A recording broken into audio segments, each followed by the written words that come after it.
Most Excel users have no idea this feature even exists. A drop down list you can actually search through, built in right out of the box. I'm showing you today, and it takes less than 2 minutes to set up. Today, we are diving into one of the most underrated features in modern Excel, searchable drop down lists. I'm going to walk you through this step by step using a list of world capital cities, and by the end of this video, you'll have a fully functional, searchable, and dynamic drop down that updates automatically whenever you add new data. So let's get into it. Setting up the data. All right, I've got my spreadsheet open, and in column A, starting at A1, I have a header that says capital city. Below that, I've entered 15 world capitals: Paris, Tokyo, London, New Delhi, Washington, D.C., Canberra, Ottawa, Berlin, Beijing, Buenos Aires, Cairo, Cape Town, Rome, Madrid, and Islamabad.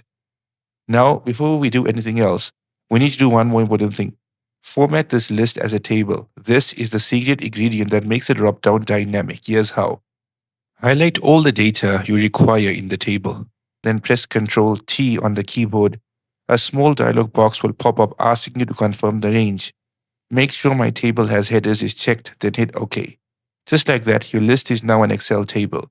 You'll notice it gets some default formatting with the header row.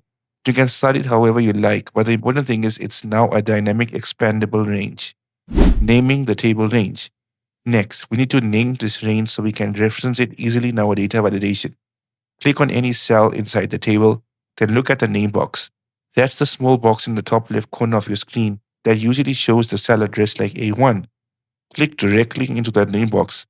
Type the word capitals, all one word, no spaces, and press enter. That's it. You've just given your table range a name. We'll use this name in just a moment when we set up the drop-down. Naming your range like this also means Excel will automatically include any new entries you add to the bottom of the table, which we'll demonstrate at the end. Creating the drop-down. Now let's actually build the drop-down. I'll click on the cell where I want the drop-down to appear. Let's say cell A2. I've named the header above Select a Capital. Go up to the Data tab in the ribbon at the top of the screen. Look for the Data Validation button, click on it, and a dialog box will open. In the Allow drop-down inside the dialog, change it from any value to list. We are now entering a very important formula which will help us collect all the data from the column, and the name of the formula is called INDIRECT. So we'll be writing equals INDIRECT, and the first thing that we'll enter is the name of the table, that is capitals. And after that, we are going to add a bracket in which the name of the column would be entered. That's capital city. This way, Excel would pick up all the data from this table, specifically from this column.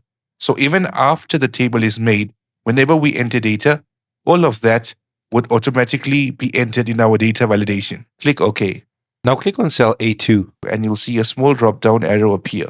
Click that arrow and there we go. All 15 of our world capitals are listed. But here's where it gets really cool. Start typing directly into the cell.